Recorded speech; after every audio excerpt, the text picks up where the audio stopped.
သာသနာတော်နှစ်2550ဘာသာတရား1368ခုနှစ်ရင်းကျလာပြီးကျောင်း14ရက်နေ့မှာဘုံတိုင်းဒီမျိုး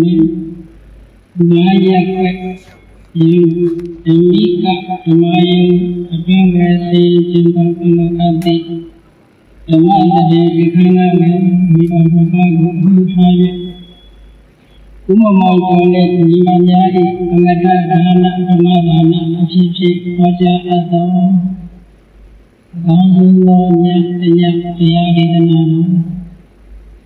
ဒီကနေ့ညဓမ္မတရားခန္ဓာကိုစေဖို့တော်တဲ့ရှင်တော်မြတ်ဘုရား၏မဟာကရုဏာကိုအာယုံပြုပါဒီကျူးသက်ဆိုအပ်သောဝန္ဒနာပဏာမအာဒီသအခါကိုရွဆိုခြင်းဖြင့်စတင်ကြရအောင်ဘောဂဘာဂေဝိပိယကမေယံကာလံကရုံတော်တိတုကရာမိခေရံကတောလောကဟိတယသာသောနမောမဟာကရုဏိကတ္တကတ္တယေနာသေဝိနိယညာသာတတဝါဣသံဃာစီပါလတောင်းတဘုံပေါင်းသာတဖြင့်နာထမြညာခြင်းရှင်တို့မြတ်တရားသည်သံဃာဝတိဤဂရေကဘာအရေးအတွက်သင်္ချာတို့ဖြင့်တော်လဲအတ္တမေယံရည်တဲ့တိုင်းသာဟောကြားခြင်းမှာမဆွမ်းနိုင်ပါသောကာလံလေးအတင်ခြေသိမ့်နေမှာရှိကြသောကာလပတ်လုံးလောကဟိတယနာတလောကဣအတုစီပါအဘုနာအတိဒုက္ခနာနိဥစ္စာအတ္တခြေလေးအိမ်မှာမေတ္တာကြီးမှာသမီးသာနေတရားသမီးရှင်ရင်ကြီးဟုစေတိနဝေဝါဒအစုအလုံးခဲရနာမူတော်ကို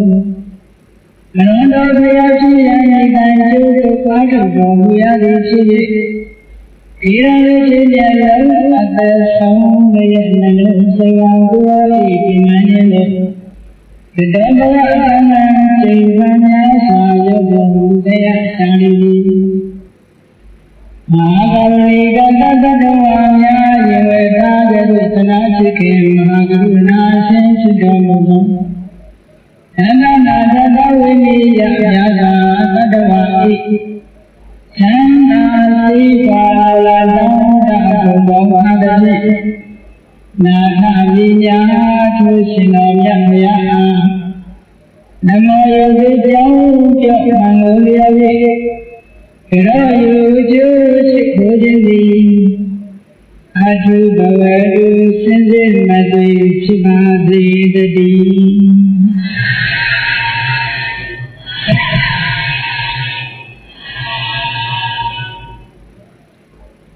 အကောင်းဆုံးသောမြတ်တဲ့မြတ်ဘုရားတို့တရားကျင့်ကြတဲ့ရှင်ပြိဿတို့လူဘဝတို့လောကရောက်လာတဲ့အခါမှာညပေါင်းများစွာဖြတ်သန်းခဲ့ကြလူတိုင်းညနဲ့မကြုံခဲ့ရတာလို့မရှိဘူး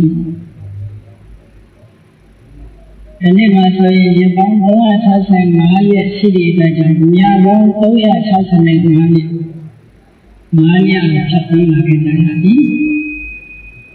ဆယ်နှစ်သားရောက်တဲ့အခါကျတော့ညပေါင်း3650ဖြတ်သန်းသွားရတယ်ညောင်ရဆိုဖြတ်သန်းအနှစ်တရာဆိုလို့ရှိရင်ညပေါင်း3650ဖြတ်သန်းအဲ့တော့လဲတဲ့ညတွေမဟုတ်ဘူးအဲ့ဒီထဲမှာတန်ဖိုးရှိတဲ့အကောင်းဆုံးညဆိုတာပဲညနဲ့ဘိုးနောက်တိုင်းသားတွေကညပြောင်းနေပြောင်းဆက်ပါတော့မယ်ဆိုလို့ရှိရင်ဘုန်းလိုက်ကိုပြောကြတယ်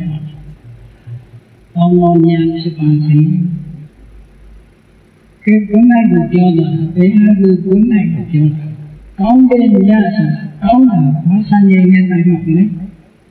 အကောင်းကိုဘယ်လိုရှာလဲကောင်းတယ်ဆိုတာကိုအပြောဆုံးဆိုတဲ့ပြောရှင်မှုတွေနဲ့တမ်းမှတ်မလားဘုံတခြားမှမတမ်းပါဘူး ကောင်းတယ်ဆိုတဲ့စကားလုံးလေးတစ်ခုကိုကြိုက်ရင်ကောင်းတယ်ဆိုတာနဲ့သတ်မှတ်ပါကိုပြောလို့ကောင်းတယ်ဆိုတာနဲ့သတ်မှတ်အဲ့ဒါလိုသတ်မှတ်ပြီးတော့ပြောမယ်ဆိုလို့ရှိရင်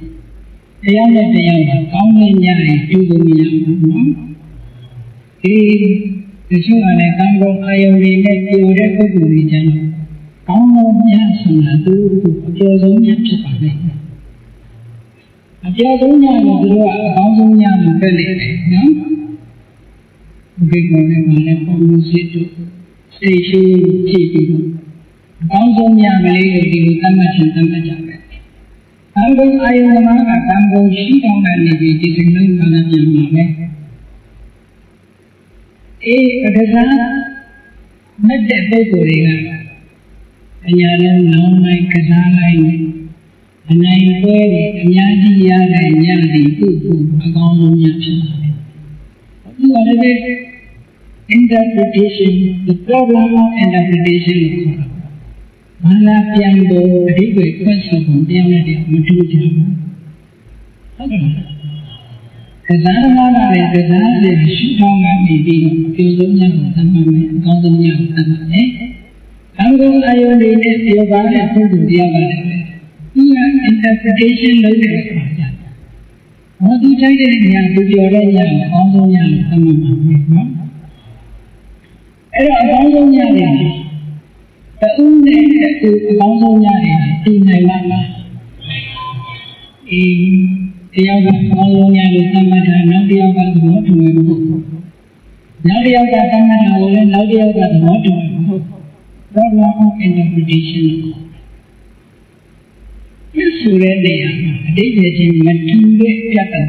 နော်အတိတ်ရဲ့ပြဿနာအဲ့တော့အကောင်းဆုံးများဆိုတာဒီလိုပြည့်စုံဖို့ပြည့်စုံနေတယ်အားလုံးတဏှီရဲ့ပြဿနာမဖြစ်အောင်ပြည့်စုံတယ်ဓမ္မရှိတော်ကပြည့်စုံမှသာလေမှန်ကန်တယ်အဲ့ဒီလိုမဟုတ်ဘဲနဲ့ဆိုရင်ကောင်းသောများတယ်မြောက်များစွာရှိတယ်တရားနဲ့တရားမတူဘဲနဲ့ကောင်းသောများဆိုတာတစ်ခုတည်းရှိတယ်ကိုလူကကောင်းသောညဒီလူကကောင်းသောညဆိုတယောက်ကကောင်းတယ်တယောက်ကမကောင်းဘူးဒီလိုဖြစ်တယ်နော်ဆိုတော့ဘာသာပြန်လို့နဲ့အတ္တဒီအရေးကြီးဖြစ်ဆိုမှုတွေဝဲဝဲမှုရှိတယ်ဘုရားတရားကြီးခင်ဗျားတို့ပြိဿတွေသိပါလိမ့်မယ်သဗ္ဗဗုဒ္ဓ ानु ဘာဝေနရာတုခိဘဝန္တုတေဘဝန္တုသဗ္ဗမေနအထာရပါလေအဲ့ဒီမှာ interpretation တွေပြည့်စုံတဲ့နှမျိုးရှိအလုံးစုံသောဘုရားရှင်တို့၏ဒီလိုတေသောအာနုဘောဓံလို့သဗ္ဗဗုဒ္ဓ ानु ဘုရားရဲ့တကူချက်နရတုခိဘဝန္တုတေအမြဲတမ်းထာဝရချမ်းသာမှုရပါစေဒီလိုဆိုအမှန်တရားကအဲ့ဒီတွေပြည့်စုံခြင်းမဟုတ်ဘူးသဗ္ဗဗုဒ္ဓ ानु ဘာဝေနမြတ်စွာဘုရားရဲ့ဘုံအာယုန်ကြည့်ပြီးတော့ရှင်ကြီးဝမ်းသာရတဲ့ကုသိုလ်စိတ်စေရနာရဲ့ဆံအာနုဘောချတရားဒုက္ခဘဝဒုက္ခအမြဲထောင်တာဆံပါပါစေလို့ဒီလိုပြောတယ်။အဲ့ဒီပြည့်စုံတဲ့နှစ်ခုဘုရားရဲ့တရားဓမ္မနဲ့နိစ္စတဲ့ဘယ်လိုကိုနိစ္စတယ်။ဒါကိုစဉ်းစား interpretation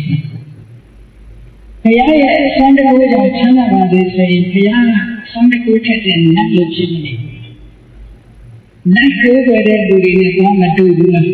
။တူပါ။နတ်ကိုအကူဘောယုံကြည်တဲ့လူများပါ။ဘုရားရဲ့မှာဘာဝနာဘုရားနဲ့ခင်ရဲ့ဆန်းနဲ့ဘာလဲကြည့်အောင်ဘုရားနဲ့ခင်ပြီးလို့ဘုရားနဲ့ခင်ရဲ့တကူဘုရားမှာလာပဲနဲ့ပြောချင်ဘုရားဘာသာတရားတော်ရဘုရားမမဘူးဟုတ်ကဲ့အဲ့ဒါ Buddhist interpretation ဖြစ်နေမှာအဲ့တော့မြတ်စွာဘုရားရဲ့အစွမ်းတကူကြောင့်ပြည့်စုံတဲ့အရာမြတ်စွာဘုရားရဲ့အာယုန်ပြု၍ရရှိလာတဲ့ကုသိုလ်တရားရဲ့အစွမ်းတကူဆိုမှဘုရားဟောတဲ့တရားနဲ့လုံးဝခံကြည့်တယ်နော်ဒါကြောင့်အဲ့ဒီမှာအဓိပ္ပာယ်ဖွင့်ဆိုချက်နှစ်ခုတည်းတစ်ခုတည်းဘုရားရဲ့အယူဝါဒနဲ့ဆန့်ကျင်ပြီးတစ်ခုသာလည်းဘုရားရဲ့အယူဝါဒအတိုင်းခံခံနေသို့တူပဲကောင်းသောမြတ်တရားဆိုတာကို အပြည့်ဆုံးညာဒီကောင်းတဲ့ညာလို့ဒီလိုသတ်မှတ်မယ်ဆိုလို့ရှိရင်ဉာဏ်နဲ့တကယ်သဘောတူမှာမဟုတ်ဘူး။ဒီတဲ့ကြောင့်အကောင်းဆုံးညာဆိုတာဘယ်လိုလဲ။ဒီလိုကမှဘုန်းကြီးတို့တွေညာအခါဘာအသုံးချကြတယ်။အိစ္ဆနာနေပြီးတော့အသုံးချ။ညာကိုဖြတ်ကျော်တဲ့အခါမှာအိစ္ဆပြီးတော့ဖြတ်ကျော်တဲ့ပုဂ္ဂိုလ်ကအများကြီးပဲနော်။အိစ္ဆနေရဆိုတဲ့အချိန်မှာဘာပုဂ္ဂိုလ်များရှိအတူတူမှမရှိဟုတ်ကဲ့တဲ့အချိန်ကျုံးလိုက်တာဖြစ်တယ်နောက်ဒီလူသားတွေကညာကိုအမှန်အာယုန်တွေနဲ့ပြောရင်ပြောမပြောလို့ရှိရင်အိမ်မောချပြီးတော့ဖြတ်ကြတယ်။အလိုရှိတဲ့ညာကြီးကိုအိမ်မောချပြီးတော့ဖြတ်လိုက်တဲ့အတွက်ကြောင့်ထိုညာကြီးရဲ့အကြောင်းဘာမှမသိဘူး။အိမ်မောချနေတဲ့ပုဂ္ဂိုလ်ဒီညာရဲ့အဟအပကိုခံစားနိုင်မှာခံစားနိုင်တယ်။အိမ်မောချနေတဲ့အတွက်ကြောင့်ညာအကြောင်းဘာမှမသိဘူး။ညာဆိုတာအလုံးတိတ်ဆိတ်တယ်။အလုံးတိတ်ဆိတ်ပြီးတော့အေးချမ်းပြီးချင်းချင်းနဲ့အလုံးကောင်းတာ။ဒီလိုညာညာခံအလုံးလုံးရှိအေးဒီလိုနေတာညာလုံးလုံးတာမဟုတ်ဘူး။ညာပစ္စည်းယူခြင်းတဲ့ပုဂ္ဂိုလ်သဘောတရားကလည်းညာအချင်းချောင်းတာပဲ။တကယ်ပညာရှိတရားဓမ္မနဲ့ကြော်ဝေးတဲ့ပုဂ္ဂိုလ်တွေကညာအခါမှာအိတ်ဖို့မဟုတ်ဘူး။အိတ်ဖို့လည်းမဟုတ်ဘူး။ပြောဖို့လည်းမဟုတ်ဘူး။ညာပစ္စည်းညာယူဖို့လည်းမဟုတ်ဘူး။ဟုတ်ကဲ့။အဲ့တော့ဘုရားမြတ်စွာဘုရားအားတော်ရှင်သောနာဆိုတဲ့မထေရညာဆိုတာဘာလို့ဖို့ဘုန်းကြီးတို့တွေကညာဆိုတာအေးကောင်းချီပြီးအိတ်ဆက်ဖို့လို့ဒီလိုညာဆိုတာလက်ခံတယ်နော်အဲ့ဒီမထေရကတော့နာတဝဝုပိတုဟောတိရတိမေခန္တမာလိတိပတိစကိတုနိဝေနာရတိဟောတိဝိသနာကောအောနာမထေရဘယ်လိုဆိုနော်နေခန္ဓာမာလိနိနေခပန်းလို့ခြင်းသံတရေလဘာရဲ့ရှိတော်ရတိညိခါကာမဆိုတာနတဝပုတိတုံအိစ္ဆေနေဟုယမာသာနဲ့နဟောတိမဟုတ်ပါဘူးဒီများစုအိမ်မောချပြီးညာအခါကိုဖြတ်ကျော်ဖို့ဘလောက်ကအသုံးချတာညာကိုအသုံးချတာအိစ္ဆေကိုပဲအသုံးချရတယ်ဟုတ်ကဲ့အေးဒီမထေရကတော့အေးညာဆိုတာကောင်းငင်ကိုမော့ချလိုက်နေ့အခါနဲ့မတူနေ့ဆိုလို့ရှိရင်ကောင်းငင်မှာဝင်းဝင်းပေါက်နေတဲ့နေကြီးအစင်းပဲရှိညကျတော့ဝင်းဝင်းတဲ့နေကြီးပြည့်နေနော်အဲ့ဒါကြောင့်မို့ညအခါကောင်းငင်မော့ချလိုက်တိမ်နိုင်ကလေးစင်တဲ့ညအခါကာလဆိုလို့ရှိရင်မေခတ်ကိုင်းနေဆိုတဲ့ဘန်းယုံကြီးကကမ်းပွင့်ကလေးတွေပွင့်နေတယ်လို့ဇွန်ဘန်းယုံကြီးကဇွန်ဘန်းလေးပွင့်နေတယ်လို့ကောင်းငင်ကိုမော့ချလိုက်ဒီကံလာပြီးနေတာယာရဲ့ညတိမ်တိုက်ကင်းစင်ပြီးတာယာနေတဲ့ညကောင်းတယ်ကိုမောချလိုက်စမ်းပါဒီမှာတော့ဘုံဘုံလေးလေးနဲ့ကြည့်စရာအလုံးကောင်းတဲ့စိတ်ချမ်းသာစရာအလုံးကောင်းအေးမြတ်ဟုတ်ကဲ့အဲ့ဒီမင်းနဲ့ဒီကနေခန္ဓာမာလိနိနေခဘုံဘုံခြင်းအလုံးတရားဆန်းကျင်လာပါလေရတ္တိညဆိုတာနာသာဝသာဝပုတိဒုံအိစ္ဆေယံလုံးနာသာနဲ့နာမောတိမဟုတ်ပါဘူး။ဒီများစုကညာကိုအိတ်မောကြပြီးတော့အိတ်ကိုအပေသုံးချတာ။အဲ့ဒီမထေရကတော့အိတ်ကိုအပေသက်သက်မဟုတ်ဘူးတဲ့။ဝိသနာတပညာရှိပုဂ္ဂိုလ်ရဲ့အခုဣဒံရတိဤသဗ္ဗရေညအခါသမယသည်မတိသကေတုံမိမိကိုယ်ကိုထိမ့်သိမ်းဆောင်ဆောင်ဖို့ရမှာမိမိကိုယ်ကိုကိလေသာအငြိကျေးဇူးကကင်ဝေးအောင်သိသိဖို့ရတာနဲ့ဟောဒီစေစမသေးဖြစ်ပါပေသည်ဟု၍သာမဘောနာအထေဉာဏ်တေဟောသာဟောသာမသေးမိကြတော်မူတဲ့ပါလေတည်း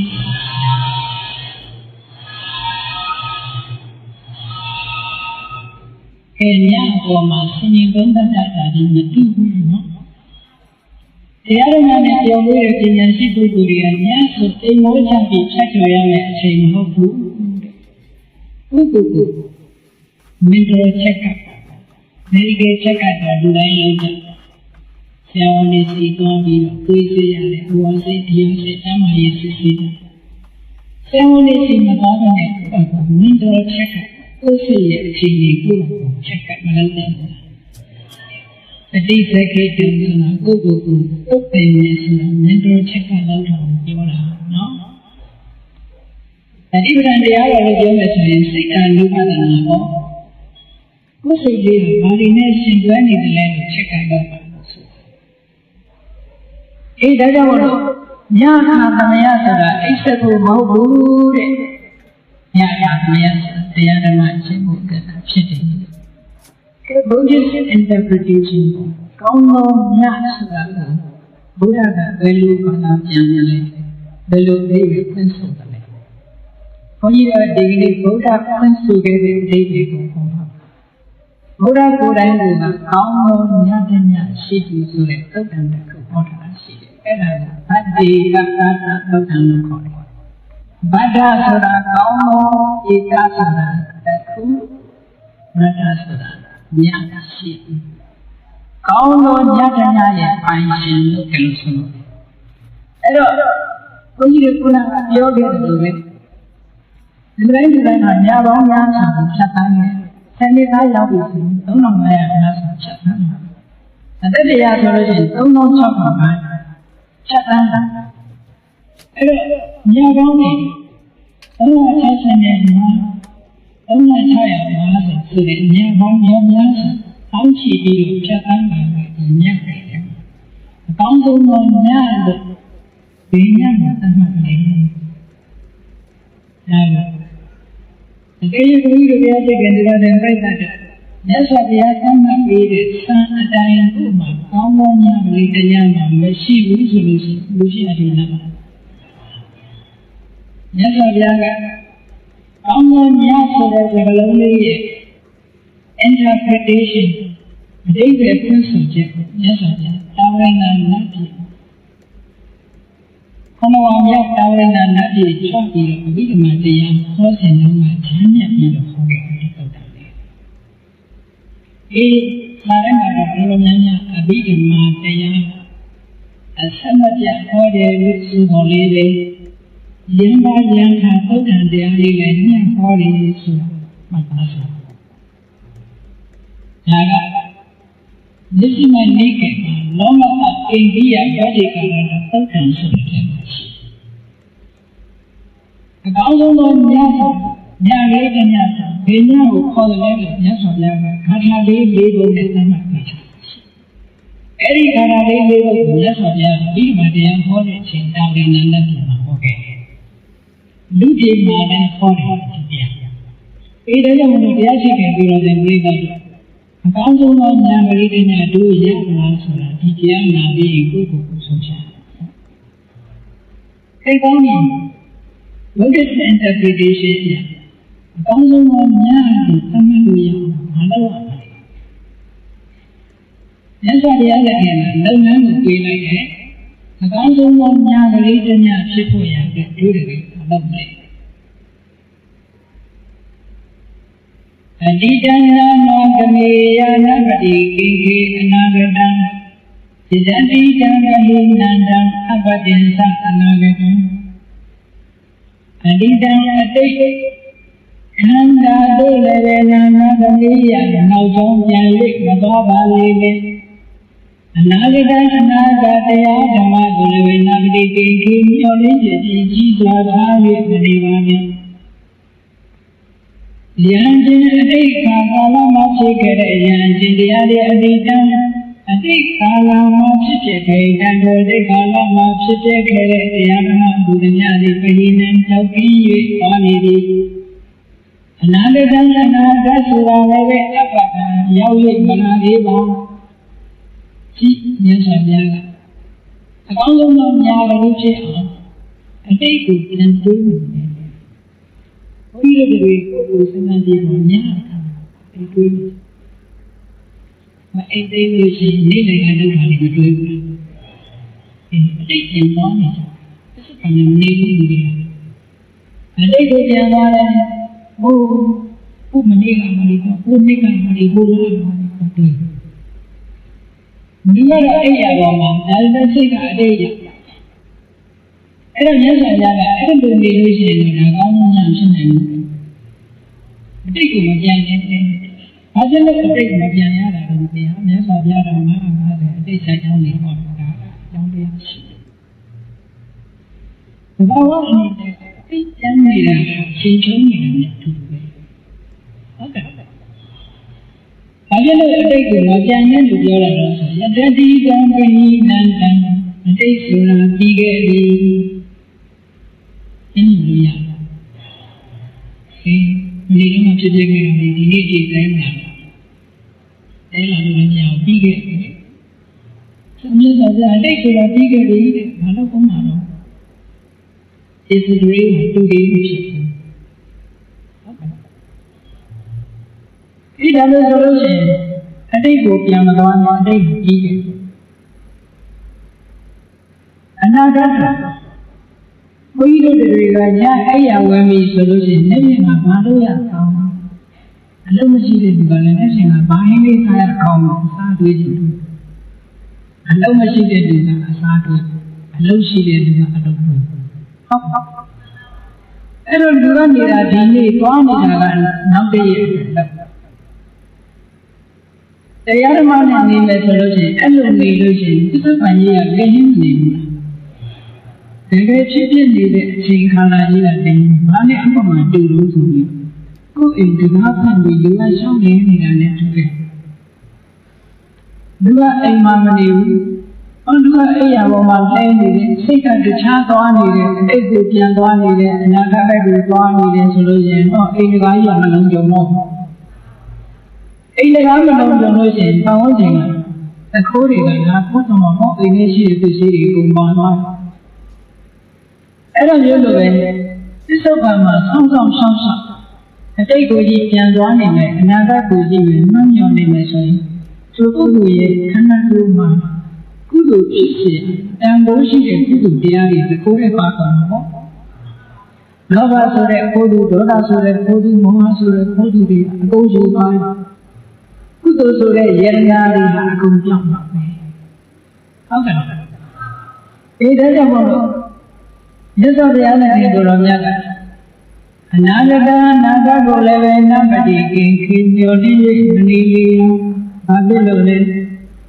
ယတတိတံပိဏန္တအပတ္တိသအနာဂတအနာဂတ်အပတ္တံရောက်လာသည်ဟောနာဂတ်ဆိုရင်ရောက်မှမရောက်သေးတာမရောက်သေးတာဆိုတာသိကြပါသိကြဘူးအဲ့ဒီမှာဘာဆိုတာသိတာမဟုတ်ဘူးရခိုင်လုံးကြည့်မသိချင်ဘူးရခိုင်လုံးတော့လောက်ဖြစ်အောင်အပြည့်မသိချင်အဲ့တော့လူတွေကအတိတ်နဲ့နေတယ်အနာဂတ်နဲ့နေတယ်ပြစ္ဆုတ်ပန်နဲ့မနေချင်ဘူးတဲ့ကောင်းသောညာကလေးတစ်ညာရဖို့အတွက်အတိတ်ကိုပြန်မသွားနဲ့အနာဂတ်ကိုလည်းမျောမနေနဲ့အတိတ်ဆိုတာပြီးခဲ့ပြီအနာဂတ်ဆိုတာမရောက်သေးဘူးဒါဖြင့်တပည့်တို့ဒီလိုနေရသစ္စာပန်နဲ့သာယောဓမ္မံတထတထဝိပဿတိအပံဟိရံအပံကောပံတံဝိဒွာမနုပြုနေသစ္စာပန်နဲ့သစ္စာပန်သာသာဖြစ်တဲ့ယောခြင်းပုဂ္ဂိုလ်ဟာသစ္စာပန်နဲ့သစ္စာပန်သာသာဖြစ်တဲ့ဓမ္မံသဘာဝတဲ့ဓမ္မကိုယထာထထထဖြစ်တဲ့အခိုက်ခဏကာလမှာပင်ဝိပဿတိခိချာသောဉာဏ်အမြင်ဖြင့်ရှုမှတ်၍နေလေ၏သစ္စာပန်မှာခုတ္တနာမှာဘာတွေဖြစ်နေတယ်လဲဆိုတာသိရအေးအများစုကသစ္စာပန်မှာဘာတွေဖြစ်နေတာတော့ဆိုတာမသိဘူးအတိတ်သွားနေတယ်ဆိုတာကဘာနဲ့တူလို့ဆိုအိမ်မှာဘာဖြစ်နေမှမသိဘူးရှောင်းနေတယ်ဟုတ်ကဲ့အဲ့ဒါနဲ့အတူပဲအိမ်မှာအဆောင်ဆောင်မရှိဒီကားကြီးဖွင့်ပြတယ်ခန္ဓာကိုယ်ကလည်းတရားဘောက်ကများမှများသက္ကသောတာကာနာဇီဝံကာယမနတရား6ပေါက်ရှိ6ပေါက်စလုံးကလုံးနာမဟုတ်ဘူးလူကအဲ့ဒီတရားဘောက်တွေဖွင့်ပြီးတော့ရှောက်သွားနေမလုံးဘူးရှောက်သွားနေသည့်အတွက်ကြောင့်ဒီအိမ်မှာရှိတဲ့ယရနာတွေကိုယ်တိုင်အပြောင်းဆုံးကုန်ထို့တူပဲခန္ဓာကိုယ်မှာအဆောင်ရှောက်မလုပ်ဘဲနဲ့သစ္စာကံမှာဘာတွေဖြစ်နေတယ်ဆိုတာကို contemplation လုပ်ဖို့ ကိုယ်စိတ်မှာဘာတွေဖြစ်နေတယ်ဆိုတာချက်ကတော့မလုပ်ဘဲနဲ့လျှောက်ပြီးတော့အတိတ်ကအာယုံတွေးပြီးတော့ဆွေးနေတယ်ပူပန်နေတယ်သောတာရောက်နေတယ်အနာဂတ်ကိုမျှော်ပြီးတော့ပြုံးနေတယ်ကျင့်နေတယ်ဟောဒါမျိုးတွေနဲ့နေအတိတ်ကိုတွေးဆွေးနေတယ်ဆိုတာဒေါမနတာတွေဖြစ်နေတာပေါ့နော်အနာဂတ်ကိုမျှော်ပြီးတော့ကျင့်နေဝမ်းသာတာဖြစ်မလားမဖြစ်ဘူးလားလည်းမသိဘူးဘုကိတချို့များနှလုံးလေးထိုးထားအဲ့ဒါကြောင့်ပဲချိန်ဖွင့်ဒီကဖိုင်မှာသိလို့ရမယ်ဆိုတော့ပြုံးလေးချက်ကလေးနဲ့ပြုံးနေလိုက်တယ်နော်သိကြလားဆိုသိကြတာလည်းပေါ့အဲ့ဒီလိုနဲ့ဒုက္ခရောက်ကြတဲ့လူတွေအများကြီးအိမ်မှာပါသွားတဲ့လူတွေတော့ရှိတယ်နော်ရှိတဲ့ညတွေကိုအိမ်မှာပါဒီနေရာကိုဒီလိုစုဝေးရဖြစ်ဘာဖြစ်လဲအနာဂတ်မျှော်မှန်းအားချင်းဟုတ်အေးအနာဂတ်ဆိုတာလည်းသိချင်တယ်ဒါကြောင့်ပြစ္ဆုတ်ပန်လေးနေနေပါပြစ္ဆုတ်ပန်ကအဲ့အရာမိမိလဲပြီးတော့နေလိုက်တဲ့အချိန်မသိရပါဘူးလေဒီအောင်နေတာပါလားဆိုတဲ့အသိလေးဘယ်နှခါမှသိဘူးလို့စဉ်းစားကြည့်ဖို့အေးရင်းကနေပြီးတော့ထွက်လေဝင်လေလေးမှန်မှန်ရှင်းနေတာလေငါနှကောင်းကထွက်လေဝင်လေလေးရှင်းနေပါလားလို့ဘယ်နှခါမနေနာရင်များဆူဆိုင်ပြီးတော့သိမိတော့အများစုကိုပြောတာနော်လုံးဝတော့မသိဘူးတဲ့ပုဂ္ဂိုလ်ကြီးများရှိအသက်တရားနေလို့ညာပေါင်း36,500ဖြတ်ကျော်သွားတော့လည်းအိမ်နေတယ်လို့အိမ်နေတယ်လို့မသိဘဲနဲ့သိတဲ့ပုဂ္ဂိုလ်များရှိ24နာရီကိုနှခေါင်းကရှူဆိုင်လေးဝင်လေးကလေးရှိနေတာလေးပေါ်မှာငါနှခေါင်းကအသက်ရှူနေပါလားဆိုတာလေးတော့မသိလိုက်ပဲနဲ့သိတဲ့ပုဂ္ဂိုလ်တွေများကြီးဒီတဲ့လေးနဲ့တရားသိလို့ဆိုတာပုံပဲပေါ့အေးကိုယ်ကိုယ်နဲ့ကိုယ်စိတ်နဲ့အလုံးပွားနေတယ်အဲ့ဒါလို့မြတ်စွာဘုရားရှင်ကလည်းတတိပ္ပံသံပေါ်လို့ဆိုတာဒီလိုပါဉာဏ်စရောဓမ္မတထတထဝိပဿနာတိဆိုတာတတိပ္ပံရှင်းရှင်းကျင့်ခိုင်းတာပဲအေးမိမိရဲ့နာသီးကြားမှာမိမိလေးဒုတိပါတာဖက်လေးလေးဒုတိပါတဲ့ကောင်မှာအာယုစိတ်အာယုစိတ်နဲ့ထားတဲ့တရားနဲ့မသိဘူးငါနှကောင်းမှာဝိလေးလေးဝင်သွားပါလားဖက်လေးလေးထွက်သွားပါလားဆိုတာဒီမသိလိုက်ဘူးဒီတဲ့ဆက်ပြီးတော့ဆူဆဲနေလို့ရှိရင်ဝိလေးလေးကမြင်လာလိုက်တာနဲ့တရားနဲ့နာသီးကြားလေးထိလိုက်တဲ့ဝင်လေလေးကသဘာဝတစ်ခုအကြည့်ခံရတဲ့အနာလေးရတဲ့သဘာဝတစ်ခုအတိအကျတူမြတ်လို့ရှိတယ်ဝင်လေလေးကဘာယောပထမယောလို့ခေါ်တဲ့နာလေးရလေးကကာယပထမကာယပထမနဲ့ပထမယောလေးနှစ်ခုထိလိုက်တော့ဘာဖြစ်လဲထိပြီးဆိုတဲ့စိတ်ကလေးပေါ့မထိခင်ကထိတိဆိုတာမဟုတ်ဘူးထိတိဆိုတဲ့စိတ်ကလေးကဘာလို့ဘုရားဘာယောလေးကနာရီယာလေးကိုထိလိုက်မှထိတိဆိုတာလေးပေါ်တာပါလားဆိုအကြောင်းနဲ့အကျိုးလေးသိမပါဘူးလားအသိဉာဏ်လေးတွေတိုးတူလာတာနော်အဲ့ဒီလိုသိသွားတဲ့အပြင်နောက်တစ်ဆင့်ဆက်ပြီးတော့စဉ်းစားပြီးရှုမှတ်နေလိုက်တဲ့အခါမှာဖြစ်တယ်ဝါယောဘုဒ္ဓဘာယောလေးကနာရီယာကိုထိလိုက်တာနဲ့တပြိုင်နက်အသိစိတ်လေးပေါ်သွားတယ်။ထိတဲ့လေကလေးရော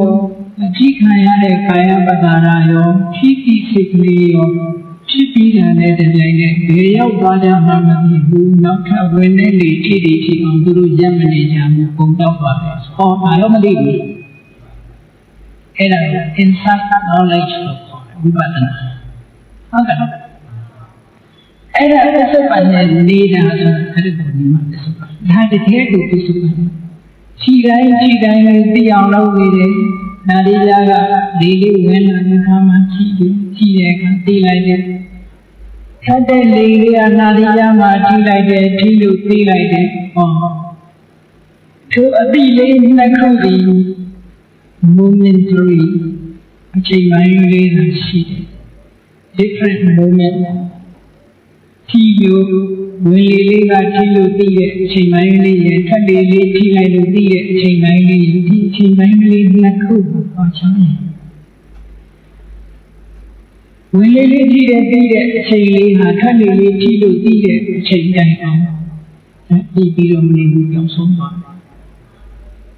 They are no yard. Hello. Checheni people, Checheni get bars, who I did.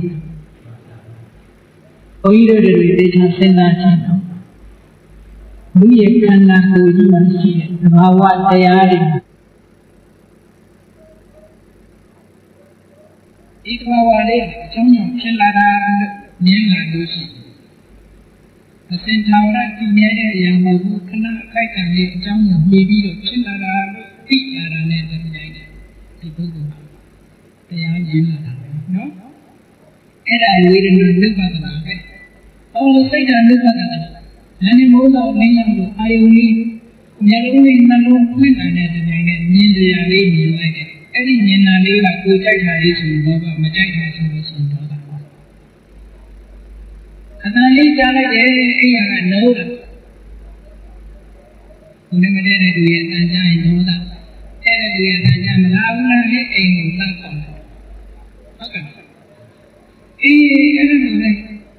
Naga Jaja Nisiga, Nini, Nakonga, Nanya, Shaga, Lele, Kanagoa, Kiki, Nova Chile, Nova Chile, Nova Chile, who do they need to do it? Check out my little Muslim. We do the Ganawadi, Sinaji. Mà cô ta có biết là nên có cái điều này mà báo mẹ xong rồi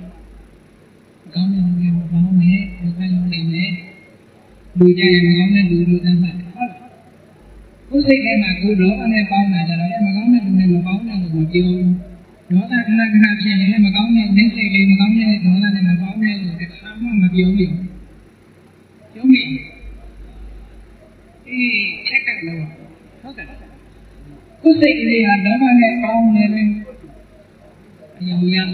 nhau số khả này đó ta nghe con này nhau số khả này mà nghe con này nhau số khả này nhà bên mẹ thì để cái này con này nhau số khả này xây chi thế này là bé gì không cần cái này chắc là mình đâu có gì đi cả cái đó mình nhận ra là xây cả nước phát triển là cô ấy xây chắc là và contemplation of mind. Say, that's what I got. And that good was one of the. When you could have said, Nadijan need a good day on the Judama. What hold on? I say that Priya Yakut alone. No say for us, say that Priya Yakut. Could have said, Chitam, my chanting, my name, my Madi, so you tell it. Who say, who did not go on? How do we come on with that Janet, the baby? The Mawa, they are in what they will see on the wall. This is what they need. This is what they say, and that over the day of them, he ran open and we go and do you. Large Bogori, this is one, just say, she needed and the Bawa, the Yago. Canada to Chini, Chini, Kaikakana, Kaitana, Nibadi, Chado, the Yanshin, the Babido, Atanhiran, Vikakina, Bogori,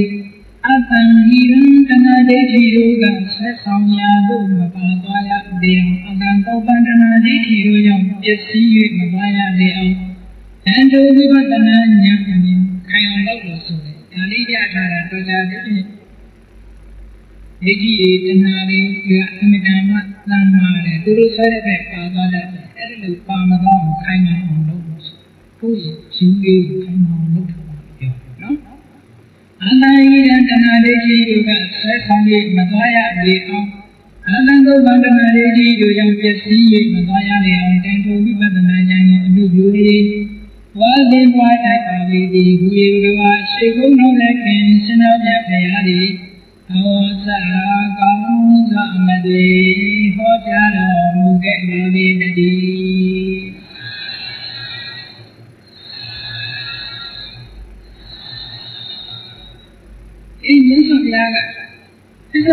နေပါအတိတ်ကိုပြန်မသွားနဲ့အနာဂတ်ကိုလည်းမမြင်နဲ့အတိတ်ဆိုတော့ပြီးခဲ့ပြီအနာဂတ်ဆိုမရောက်သေးဘူးဒီလိုမှသာတိုင်းမှာတွေ့အောင်ရှာတွေ့အောင်ရှာခိုင်းမအောင်လုပ်ဒီလက်ခုဟုတ်ကဲ့တွေ့အောင်ကြည့်ခိုင်းမအောင်လုပ်ဒါပြည့်တတိယတွေပဲတော့ဒီတရားမှာအားဒီပြောကြတယ်အဲ့ဒါကြောင့်ဒီရည်အလုပ်တွေရှိတယ်အားဒီအဲ့ဒီမှာလည်းကောင်းစရာလေးရရှိနေသေးတယ်မအားသေးဘူးဟိုနောင်လာတယ်မအားသေးဘူးနောင်လာတယ်လည်းကောင်းစရာလုပ်စရာလေးရှိနေသေးတယ်မရှိကြဘူးလည်းရဲ့မြတ်စွာဘုရားရှင်စေဝကိစ္စအတပံကောသညာမရဏတုဝေနာယိယောသင်္ကရတိနမဟာတိနိနမစ္ဆုနာဣဇေဝနထမေရွှေယနေ့ခန္ဓာတာနဲ့အတပံဒုသာအထုံမှုကိစ္စံကရဏီပြုပင်ပြုလိုက်ကြပါလေတော့၏ဒီလိုကောင်းဆုံးသောညာကိရအောင်သစ္စုပ္ပန်ရဲ့နေပြီးခိုင်မာအောင်လုပ်ဖို့ဆိုတာဘယ်ရဲ့ရွေးရမလို့ပြအပြတ်တရားလေးရတာရွေးရအောင်လာပြီးရရှာဆိုတော့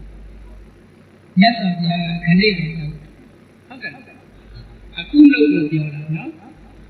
ဣသေဝနိဗ္ဗာန်မိုင်းရွှေရည်နိချက်ချင်းသာနဲ့ကဓမ္မတပ္ပလုံးဝဝိရိယကိုကိစ္စံကြရဏီယပြည့်တင်ပြုလိုက်တာပါပြီလို့ဒီနေ့ပဲလုပ်တယ်ဘာဖြစ်လို့ဒီလောက်အလော30ရှင်ပြန်ခိုင်းရတာလဲဆို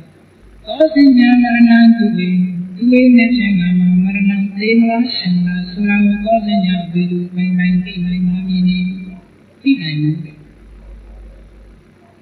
မနေ့ကဘုန်းကြီးတွေကတော့ဘုန်းကြီးတွေ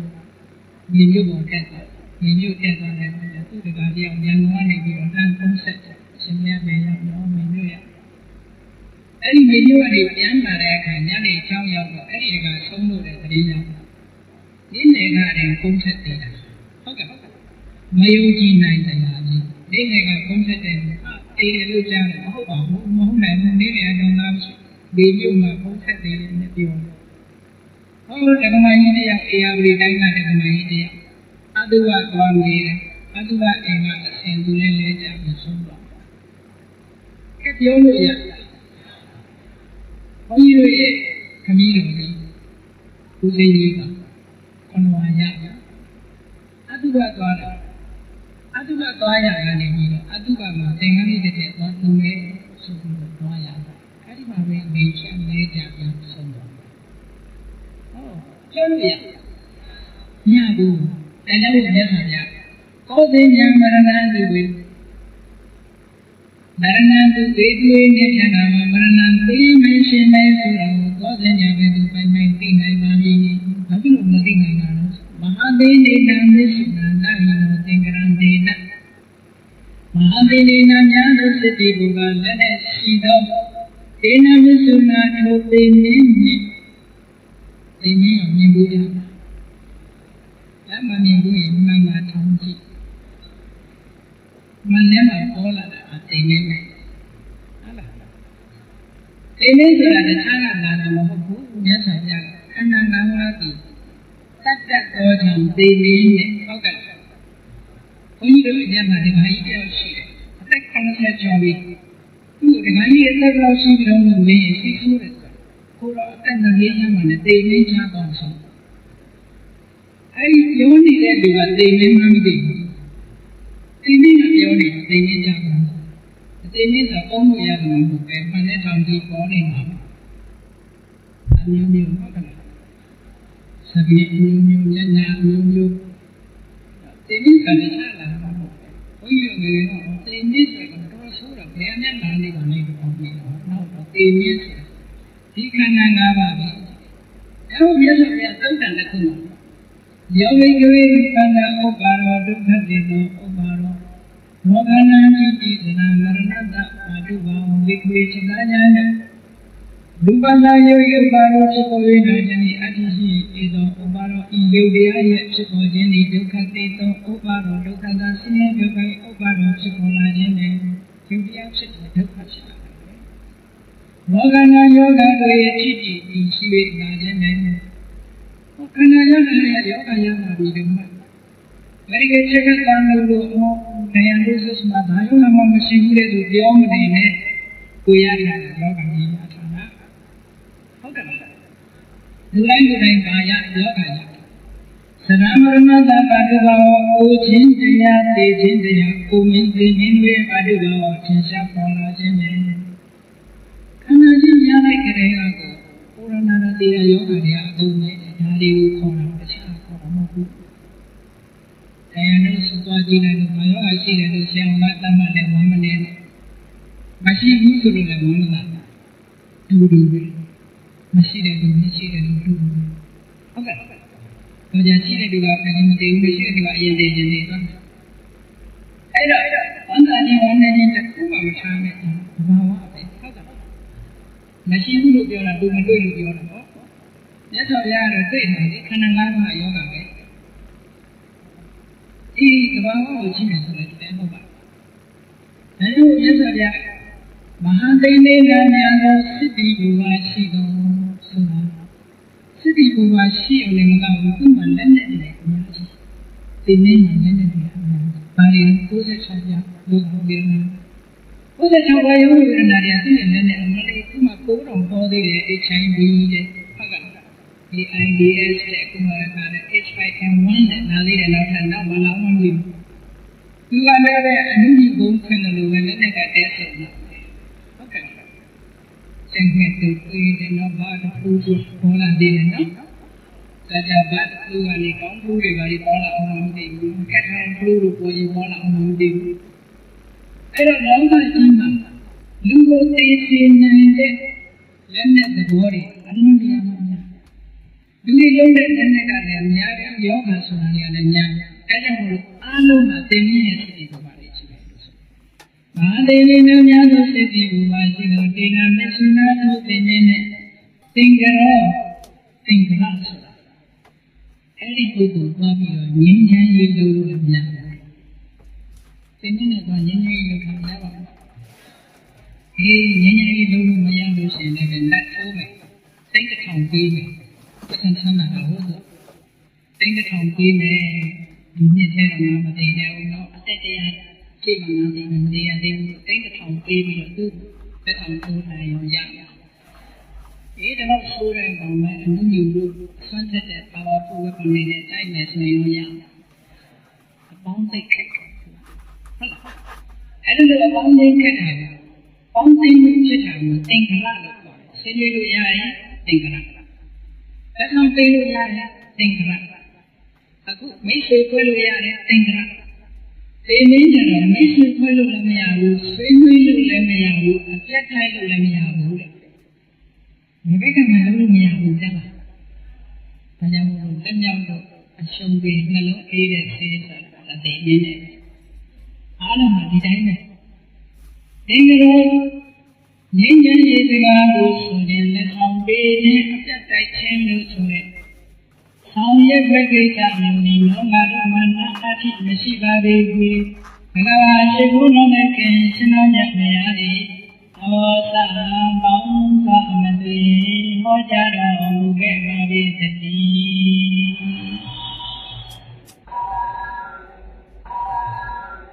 ဒီလိုမျိုးဒီစကားနဲ့နေခဲ့အောင်ဒီလိုပဲလုံးလို့မြတ်စွာဘုရားဟောတာ။အဲဒီလိုနေပါဖြစ်တယ်ဆိုတော့မြတ်စွာဘုရားဒါ Buddhist interpretation ကောင်းတော်ညဆိုတာ။ဧဝံမြာရိအာတာပိအဟောရတမတ္တံဒိဋ္ဌံသံဝိပတိကာရတောတိအန္တောအစိကတိမုနိအဟောရတမေယောနိဗ္ဗာအတ္တနိတံမတိမယေဧဝံဤလူဝိဟာရိနေလေတော့အတ္တပံလုံးလဝိယရှိသည်ဖြစ်ပြီးဧဝံဤလူဝိဟာရိနေလေရှိတဲ့ပုဂ္ဂိုလ်သစ္စုပ္ပန်နဲ့ရှုပြီးတော့နေညတယ်မဟုတ်ပါဘူးနေရောညတော့မပြင်းဘူးဒီလောက်တော့ပါရှင်းမနေတဲ့အလုပ်ကိုတော့မပြင်းဘူးနေရောညတော့မပြင်းမကြီးလုံးလဝိယရှိနဲ့ကျိုးပန်းအားထုတ်နေတဲ့ပုဂ္ဂိုလ်ဒါလိုပုဂ္ဂိုလ်မျိုးကံတော့ငြိမ်းချမ်းပြီးတော်မူ၏မြတ်စွာဘုရားသခင်ကိုယ်တော်မြတ်ကြီးကတန်ဖိုးပုဂ္ဂိုလ်မျိုးကိုဗတေကရာတော်အကောင်းဆုံးသောတရားရဲ့ပိုင်ရှင်သူလေးဝိသတိကိုဆိုပြညာသမှုအပ္ပါလိအာသိကတိရှိမှပြောပြတော်မူပါ၏ဒီခုလေးအကဘာရှိသောသောခင်ရှင်တော်မြတ်တရားသည်အ အောသာကောင်းမှုသောမသိမိကြတော်မူခဲ့ပါပေတည်း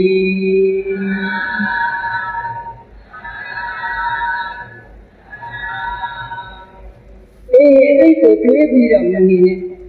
သစ္စာကအနာဂတ်ကိုလည်းမျောမနေသစ္စာကမိမိတဏ္ဍာမှာဖြစ်နေတဲ့သဘာဝတရားတွေကိုထူးခြားတဲ့ဉာဏ်နဲ့ထိုးရှုတဲ့အသိဉာဏ်လေးကိုခိုင်မာအောင်ပြီးတာအဲ့ဒီလုပ်ငန်းကိုခလေးပဲတော့လက်ရှင်ကသိမသိဘူးမှမသိဘူးချိန်မဆိုင်နဲ့ဘာဖြစ်လို့ခြေနှင်းကတဲပြီးလက်နဲ့ညညာတယ်ဒါကြောင့်သူ့ကိုဆောင်သုံးဖို့မလွယ်ဘူးဒါကြောင့်ခလေးပဲတော့အဲ့ဒီလိုလုပ်မယ်ဆိုလို့ရှိရင်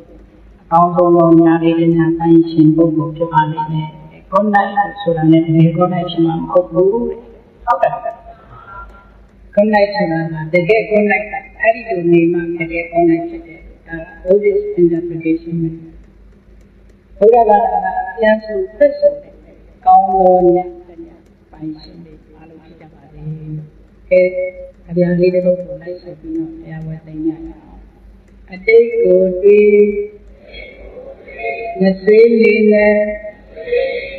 အတိတ်ဆိုတာဉာဏ်မလာဘူးအနာဂတ်မှန်သာမလွန်ကြနဲ့အနာဂတ်ဆိုတာမသိကြဘူးသစ္စုပ္ပန်မှာလောက်သိရဝဲပညာလုံးလားအသုံးချလျက်ဘဝတံကိုအမှန်ကို၍နနိုးကြည်ယူအရာယူလောအတိတ်ကိုတွေ့မဆွေးလီနဲ့အတိတ်ဆိုတာကြံမလာဘူးအနာဂတ်မှန်သာမလွန်ကြနဲ့အနာဂတ်ဆိုတာမသိကြဘူး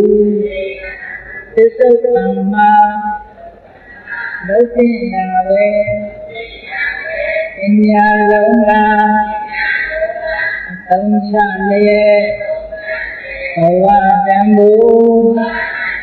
အမှန်ကိုဉာဏ်တို့ကြည်ယူအရာယူလောအလိုလိုပြတဲ့ဉာဏ်တော်တွေပြတဲ့ ကောင်းဆုံးသောဉာဏ်လေးတရားပိုင်းရှင်ဉာဏ်ဖြစ်ကြပါစေ။ကောင်းမြတ်တာပို့လိုက်။တတဝါများစွာဒီယံကွာသံဃာကြပါစေ။မေတ္တာရေချမ်းသုံးငါချမ်းဉာဏ်ဉာဏ်ကြပါစေ။သေစေချမ်းမာသိချမ်းသာဘုရားအန္တတိပါစေဓမ္မောဒရံဝိတဝါနာဝိသာသဗ္ဗေသမုထတာအာသရမရာတိတိပါဝံနိဗ္ဗာန်ဉာဏ်စုအာရောဓမ္မောဒရံလောဘဒေါသမောဟစိတ်တောင်းကင်းပြောက်ဤတရားစီကိုဒီဝိတဝဝန္တာရှင်ကြအောက်ကြရနာကြရဘုံတော်ကြောင့်ဝိတ္တတာရေပစ္စာမျက်နှာကိလေသာအစိတ်အတောက်ကုသများတို့သည်သမုဒ္ဒရာပင်ညာဘက်ဒီမတင်ငယ်တို့အင်းစင်ဝိကြောင့်ဒီမရအောင်ပဲကြောင့်အကုန်ဤခွန်တူစင်စစ်မပြီးဖြစ်ကြပါစေကုန်သတည်းအောက်ရမနာကိုဒီရဲ့ကွာနာကနေကင်းသိခြင်းနဲ့ရှင်းတာတော်ဣတိယဝိနိတံတို့အသိဉာဏ်ဉာဏ်အစစ်ဖြစ်ပြီးထားတာနေဗ္ဗာန်နိဗ္ဗာန်ကိုအင်းပြုတော်သို့သာရောတရားရှိခင်စိတ်ကောင်းဝိညာဉ်သူရှင်များတို့သည်ဉာဏ်သူပါရမီအစစ်စစ်မြင့်မြတ်လေးမလဲမုံလေးဆက်ရောက်တော်မူကြပါစေကုန်သတည်း